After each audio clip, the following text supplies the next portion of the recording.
Hello बच्चों। तो आज हम शुरू करने वाले हैं बहुत important concept that is function. बहुत इंपॉर्टेंट चैप्टर है फंक्शन। तो कैलकुलस का पार्ट है बेसिकली। पूरी जो मैथमेटिक्स में हम जो कैलकुलस पढ़ने वाले पूरे कैलकुलस में हम सिर्फ फंक्शन का ही बारे में पढ़ेंगे, है ना। पहले थोड़ा सा मैं कैलकुलस के बारे में बता देता हूँ। कैलकुलस बहुत इंपॉर्टेंट है, specially when it comes to IIT JEE. क्यों है इंपॉर्टेंट? क्योंकि मैथमेटिक्स में हम 30% अराउंड हम क्या पढ़ने वाले हैं, कैलकुलस के बारे में पढ़ने वाले हैं। अराउंड 30, 31, 32% हम क्या पढ़ेंगे, मैथ्स में कैलकुलस पढ़ेंगे, right.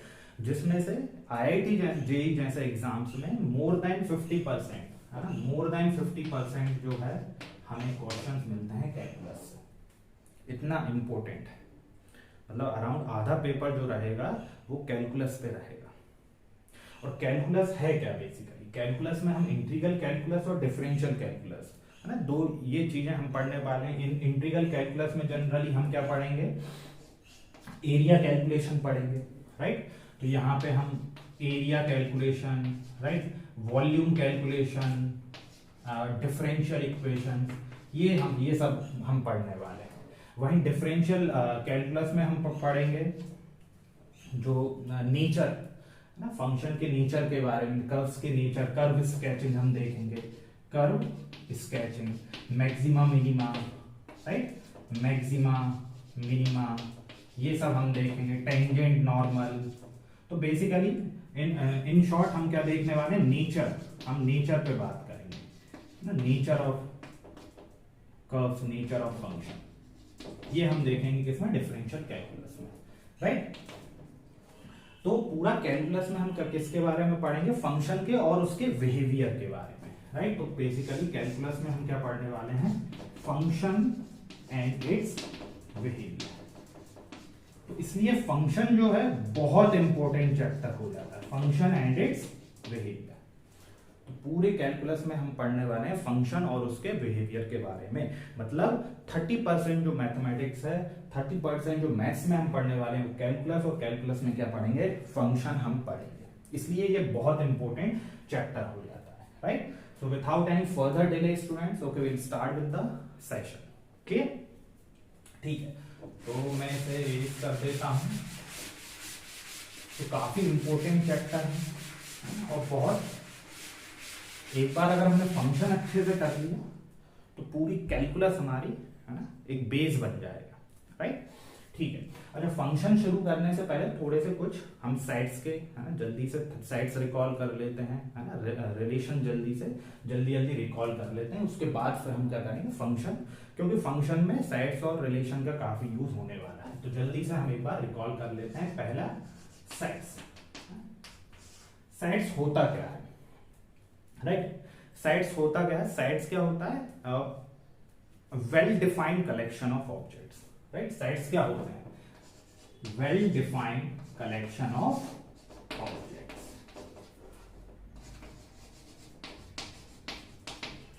Well defined collection of objects, है ना। वेल डिफाइंड से मतलब क्या है, वेल डिफाइंड से मतलब ये है, ये वेल डिफाइंड से मतलब ये है कि अगर कोई भी कलेक्शन मेरे पास है ना, तो ऐसा नहीं है कि, है ना, वो कलेक्शन मेरे लिए कुछ और होगा, है ना, किसी और के लिए कुछ और होगा, इंडिया में बैठे हुए बंदे के लिए कुछ और है, राइट, अमेरिका में, है ना, वही कलेक्शन चेंज हो गया, राइट। जैसे फॉर एग्जांपल, एक एग्जांपल से समझते हैं। अगर कोई मुझसे बोलता है कि let's say we have a collection of, let's say natural number smaller than 10, collection of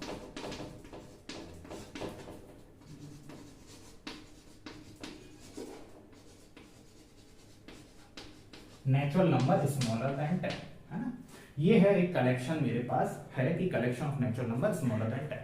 अब मैं इस कलेक्शन के बारे में अगर इंडिया में किसी से पूछता हूं, अमेरिका में किसी से पूछता हूं, यूके में, दुनिया के किसी भी पार्ट में किसी भी बंदे या बंदी से मैं अगर इस कलेक्शन के बारे में पूछूंगा तो वो मुझे सेम ही आउटपुट मुझे देगा, सेम ही रिजल्ट मुझे देगा, सेम ही आंसर मुझे देगा। वो क्या बोलेगा कि ये कलेक्शन किसके बारे में बात कर रहा है, इस कलेक्शन के एलिमेंट्स क्या हैं, वो हैं नेचुरल नंबर्स स्मॉलर देन 10, मतलब 1, 2, 3, 4, 5, 6, 7 8 और 9, ये वो सिर्फ यही बोलेंगे, है ना। ये मैं किसी से भी कहीं भी पूछ लूं तो ये एक जो कलेक्शन है वो क्या है, एक वेल डिफाइंड कलेक्शन है, वेल डिफाइंड कलेक्शन है। तो ये क्या है, एक बेसिकली सेट है। या इसको मैं इस तरह से समझूं कि मैं कोई भी नेचुरल नंबर पिक करता हूं तो मैं बता सकता हूं कि वो इस सेट में आएगा या नहीं, वो इस सेट में आएगा या नहीं, राइट। तो ये क्या है, एक well defined collection of object है, राइट। अब रिप्रेजेंटेशन भी जल्दी से देख लेते हैं। मेनली हम, है ना, रिप्रेजेंटेशन पे जब बात करते हैं सेट्स की तो हम दो तरह का रिप्रेजेंटेशन देखेंगे, एक तो लिस्टिंग मेथड और दूसरा set builder method. Listing method क्या है, देखो लिस्टिंग मेथड है, अगर हमें रिप्रेजेंट करना है सेट्स को तो हम कैसे करेंगे, है ना। लिस्टिंग मेथड जैसे यही सेट ले लेते हैं, जनरली हम सेट्स को, है ना, अल्फाबेट से कैपिटल लेटर से डिनोट करते हैं। लेट्स से मैंने ये collection of natural number smaller than 10 मैं डिनोट कर रहा हूं कैपिटल एन से, राइट। तो पहली listing method simply curly brackets use करना है और यहाँ पे पूरे एलिमेंट्स को लिख देना है सेपरेटेड बाय कॉमास, 1 2 3 4 5 6 7 8 और 9, ये होगा हमारी लिस्टिंग मेथड। दूसरी मेथड क्या होती है इसी में, set builder method. Set builder method का काम हम काफी यूज करने वाले हैं फंक्शन में, right, that's why it is really important. Set builder, set builder, तो सेट बिल्डर में अगर इसी सेट को मुझे अगर लिखना है, इसी सेट को अगर मुझे क्या लिखना है, सेट बिल्डर फॉर्म में लिखना है, तो मैं कैसे लिखूंगा। बेसिकली हम उसमें एलिमेंट्स हम नहीं लिखते हैं, जैसे लिस्टिंग मेथड में मैंने क्या लिख दी है, एलिमेंट्स लिख दी हैं। सेट बिल्डर में हम क्या करेंगे, उस सेट का क्या करेंगे, कैरेक्टरिस्टिक्स प्रॉपर्टी को हम मेंशन करेंगे, ताकि कोई भी तीसरा बंदा या दूसरा बंदा या बंदी उसको देख के उस सेट को खुद ब खुद बिल्ड कर सके। इसलिए इसका नाम क्या है, सेट बिल्डर, कि आप उसकी प्रॉपर्टी को, उस सेट को देखकर ही उस सेट के एलिमेंट्स को, यानी उस पूरे सेट को क्या कर लो, खुद बिल्ड कर लो। जैसे यही सेट है collection of natural number smaller than 10, so it is a set of let's से x such that x is a natural number, x is a natural number, x is a natural number, x is a natural number where natural number is smaller than, है ना, x is a natural number is smaller than 10, that's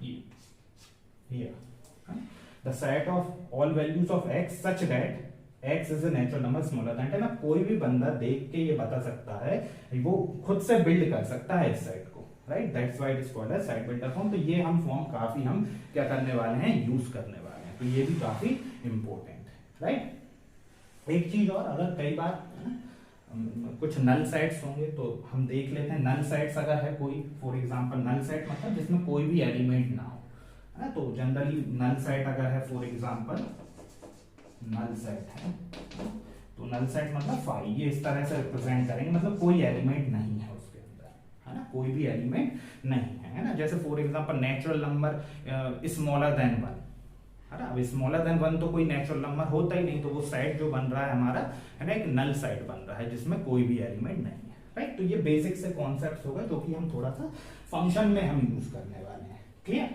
ठीक है। अब ये हुआ हमारा sets, थोड़ा सा रिलेशन को और हम देख लेते हैं कि रिलेशन क्या कहता है, और उसके बाद फिर will directly jump to function only, है ना। तो मैं इसको इरेज कर रहा हूं,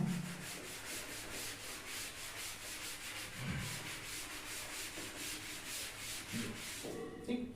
अब हम रिलेशन पे बात कर लेते हैं कि रिलेशन क्या है। रिलेशन, राइट, हाँ,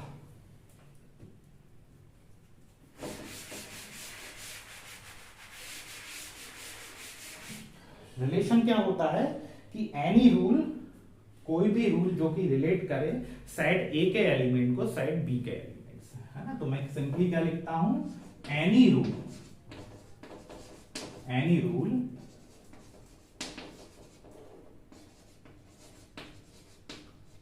which relates the element of of one side to other side, one side to other side.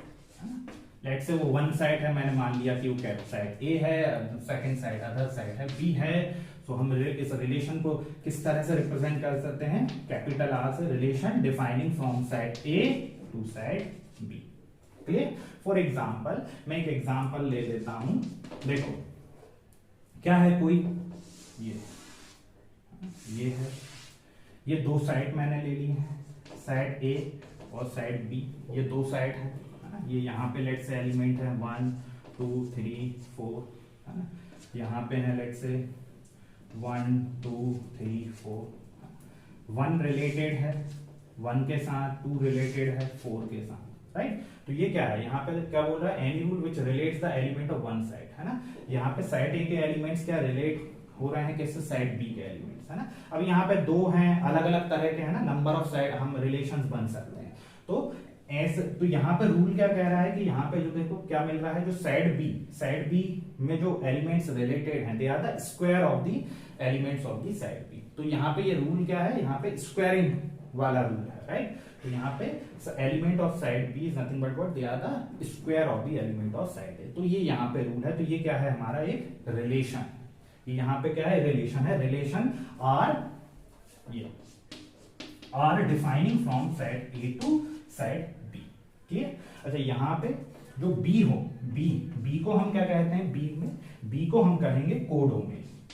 बहुत इंपॉर्टेंट है ना, कोडोमेन से मतलब क्या है, कोडोमेन मतलब बी में जितने भी एलिमेंट्स हैं वो क्या हो गए हमारे कोडोमेन। जैसे यहाँ पे एक रिलेशन है, तो इसमें कोडोमेन क्या हो गया, कोडोमेन हो गया है हमारा, कोडोमेन क्या है, मैं यहाँ पे लिख रहा हूं, कोडोमेन मतलब जो बी में जितने भी हमारे क्या है एलिमेंट्स हैं। तो कोडोमेन क्या हो गया है हमारा, 1 2 3 और 4, ये हो गया हमारा कोडोमेन, राइट। ये हो गया। और फिर डोमेन क्या होता है, डोमेन एक वर्ड आता है डोमेन, है ना, बहुत इंपॉर्टेंट टर्म्स हैं, ये हम फंक्शन में भी देखने वाले हैं with respect to function, right. लेकिन कॉन्सेप्ट यही रहेगा, राइट। तो कोडोमेन क्या होगा, साइड बी के सारा एलिमेंट जो होंगे साइड बी के हम ले लेंगे, उस साइड को हम क्या बोलेंगे, कोडोमेन, है ना। क्या होगा, ये आ गए सारे एलिमेंट्स हमारे आ गए। डोमेन क्या होता है, डोमेन वो एलिमेंट, है ना, डोमेन में वो एलिमेंट लेना है सेट ए के जो कि रिलेटेड है। अब यहाँ पे रिलेटेड कौन कौन से, 1 और 2 है, 3 और 4 नहीं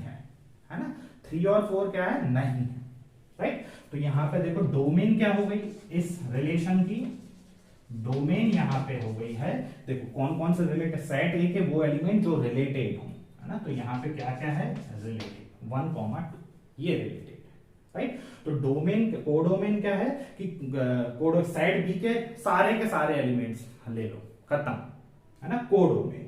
और डोमेन क्या हो गई कि साइड ए के वो एलिमेंट जो साइड बी के एलिमेंट से रिलेट कर रहा है, रिलेटेड है, सिर्फ वही एलिमेंट्स लेने। फिर एक और कॉन्सेप्ट आता है, ये मैं लिखवाऊंगा, है ना, तो अभी ये लिखवाऊंगा, बस अभी पहले समझो, मैं इनकी डेफिनेशन भी लिखवाऊंगा, राइट। उसके बाद रेंज, एक और जो टर्म आता है वो आता है हमारा रेंज का, रेंज क्या होगी, रेंज वो होगी सेट बी के वो एलिमेंट, देखो सेट ए के वो एलिमेंट जो रिलेटेड है उन्हें डोमेन, सेट बी के वो एलिमेंट जो रिलेटेड है सेट ए के एलिमेंट, उन्हें हम क्या बोलते हैं, रेंज। तो यहाँ पे क्या क्या है, 1 और 4, this is the range. Clear? और कोडोमेन तो क्या है कि साइड बी के सारे एलिमेंट्स को हम क्या कह देते हैं, कोडोमेन बोल देते हैं। क्लियर? तो इसको अब हम लिख लेते हैं, है ना, डेफिनेशन के थ्रू लिख लेते हैं। क्लियर? अब शुरू करते हैं फंक्शन, है ना। तो हमने अभी तक साइड्स रिकॉल किया, राइट, रिलेशन रिकॉल किया, डोमेन, कोडोमेन और रेंज हमने सब। अब हम हमारे मेन टॉपिक पे आते हैं, दैट इज फंक्शन। फंक्शन बहुत इंपॉर्टेंट है। मैंने बताया कि पूरी कैलकुलस में हम क्या करने वाले हैं, फंक्शन का यूज करने वाले हैं, और कैलकुलस का वेटेज बहुत होता है स्पेशली इन IIT के। तो अगर हमने, है ना, अभी से अगर हमारी कॉन्सेप्ट्स अगर हमने स्ट्रॉन्ग रखे, है ना, तो पूरे कैलकुलस में हमें दिक्कत नहीं आएगी। और अगर हमारे यहीं पे अगर हमने, है ना, थोड़ा सा अगर हमारे कॉन्सेप्ट ढीले रह गए तो फिर आगे हमें पूरे कैलकुलस में दिक्कत आने वाली, क्योंकि पूरे कैलकुलस में हम क्या पढ़ने वाले हैं, किससे डील करेंगे, फंक्शन से ही डील करेंगे, राइट। तो ध्यान से पढ़ना है ना।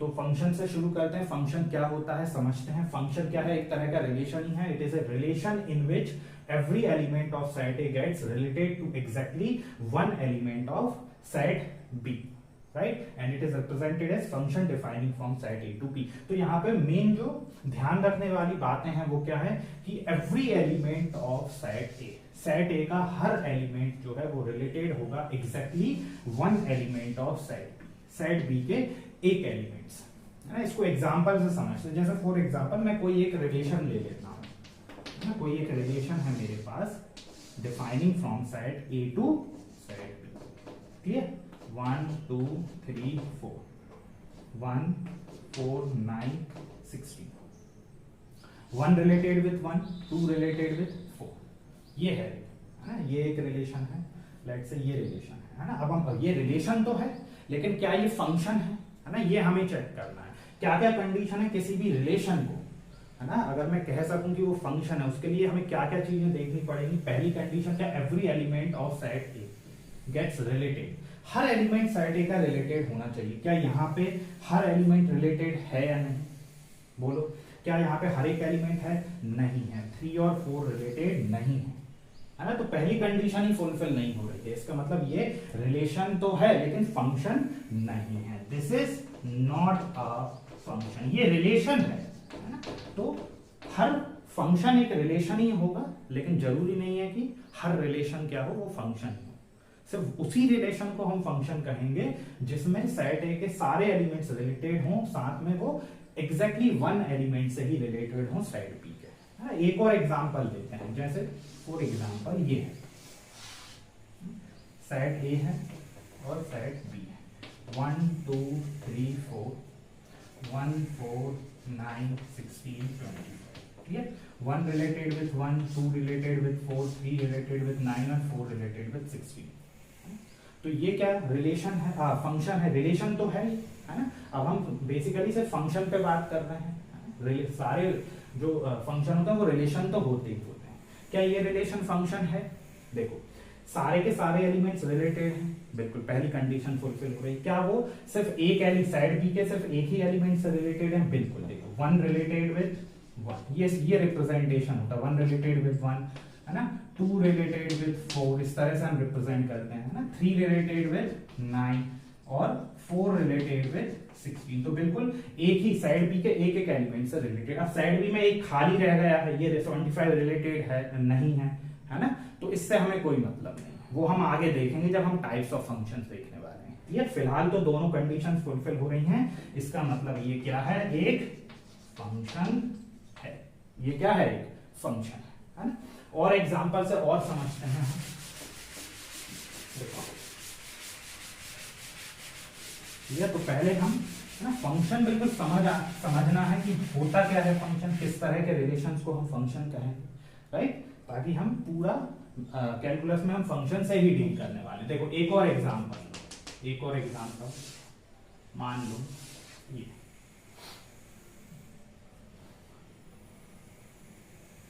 1 -1 2 3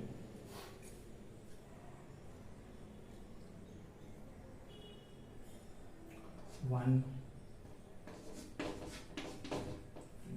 ठीक है, ये है मान 1 related with 1, 1 related with 1, 2 related with 4 और 3 रिलेटेड विथ 9, ये है, क्लियर। साथ में लेट्स से मैं -1 is also related with let's say 1, clear, ये है। अब हमें ये देखना है क्या ये फंक्शन है कि नहीं, है ना। तो देखो सारे के सारे एलिमेंट्स रिलेटेड हैं, सेट ए के सारे एलिमेंट्स रिलेटेड हैं, पहली कंडीशन फुलफिल। दूसरी, क्या वो एग्जैक्टली वन एलिमेंट से ही रिलेटेड है, देखो 1 किससे रिलेटेड है, यहाँ पे देखो 1 रिलेटेड है 1 से, -1 रिलेटेड है 1 से, है ना। तो -1 भी एक ही एलिमेंट से रिलेटेड है, एक से ज्यादा एलिमेंट से नहीं है ना, -1 भी 1 से है, 1 भी 1 से है, तो कंफ्यूज नहीं होना है ना। हो दो एलिमेंट्स, एक दो या दो से ज्यादा एलिमेंट्स किसी एक एलिमेंट से रिलेटेड हो सकते हैं लेकिन एक से ज्यादा से नहीं। -1 भी 1 से है तो एक ही एलिमेंट से, 1 भी 1 से है तो एक ही एलिमेंट से, 2 भी 2 4 से है तो 2 रिलेटेड विथ 4 और 3 किससे है, 3 रिलेटेड विथ 9, तो सारे के सारे एक एक एलिमेंट से रिलेटेड है। इसका मतलब ये भी क्या है, ये भी एक फंक्शन है, ये भी क्या है, ये भी एक फंक्शन है। एक और एग्जांपल लेते हैं, लेट्स से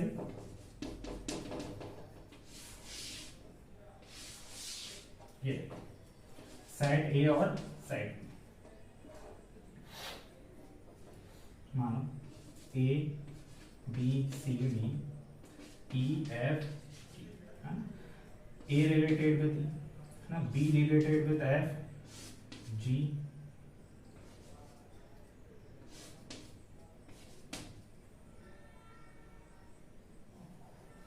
यहां पे ये है ए ई से रिलेटेड है, बी एफ से भी है और जी से भी है, सी एच से भी है और डी आई से है ना। तो क्या ये फंक्शन है, सारे एलिमेंट्स रिलेटेड हैं, बिल्कुल है। क्या सेट बी के एक ही एलिमेंट से रिलेटेड हैं? तो देखो यहाँ पे बी क्या है, एक से नहीं दो से रिलेटेड है, बी एफ से भी रिलेटेड है और जी से भी रिलेटेड है। इसका मतलब ये फंक्शन नहीं होगा। अच्छा, इसे हम क्या बोलते हैं, कई बार है ना हमें ये देखने को मिलता है, ये दिस इज कॉल्ड इमेज और this is called pre image. इसे हम बोलते हैं प्री इमेज। ये है प्री इमेज और ये है इमेज। क्लियर? तो यहाँ पे देखो बी की जो इमेज बन रही है, दो इमेज बन रही है ना, दो इमेज बन रही है, राइट। तो ये कुछ ऐसा ही है, ऐसे समझो जैसे हम मिरर के सामने हम खड़े हैं, मैं खड़ा हूं मिरर के सामने, है ना। तो अगर मिरर सही से फंक्शन कर रहा है ना, ठीक से फंक्शन अगर वो कर रहा है तो वो एक ही इमेज मेरी बनाएगा, है ना। थोड़ा सा हम समझ सकते हैं, है ना, थोड़ा सा वेग एग्जांपल है लेकिन अंडरस्टैंडिंग पर्पस के लिए ठीक है।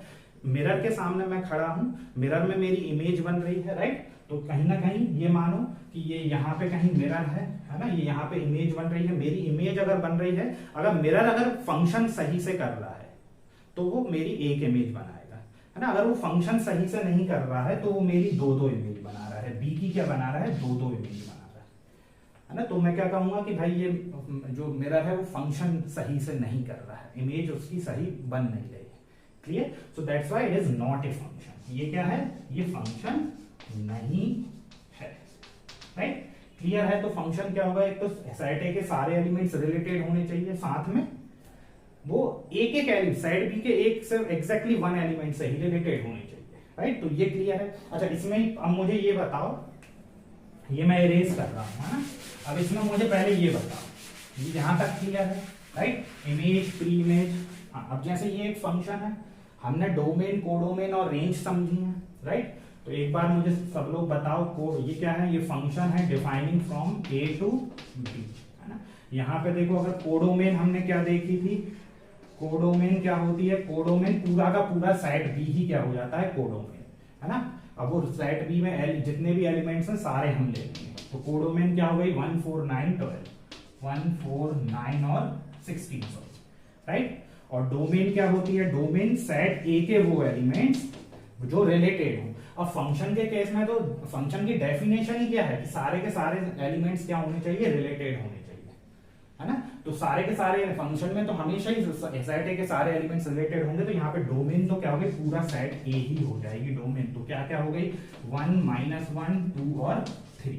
क्लियर? और रेंज क्या हो जाएगी, रेंज सेट बी के वो एलिमेंट जो कि रिलेटेड हो। कौन कौन सा रिलेटेड है, 1 4 और 9, 1 4 और 9 रिलेटेड है, 1 4 और 9 क्या है, रिलेटेड है। तो कोडोमेन तो क्या होगा, पूरा सेट बी होता है, हमेशा ही होता है वो। तो फंक्शन के केस में पूरा सेट ए क्या हो जाएगा, डोमेन हो जाएगा। रेंज क्या होगी, सेट बी के वो एलिमेंट जो कि सेट जो कि रिलेटेड है, ये रेंज हो गई। तो आई होप कि फंक्शन पूरी तरह से क्लियर है ना, कि फंक्शन होता क्या है और कैसे हम आइडेंटिफाई करेंगे कि ये गिवन रिलेशन जो है वो फंक्शन है कि नहीं।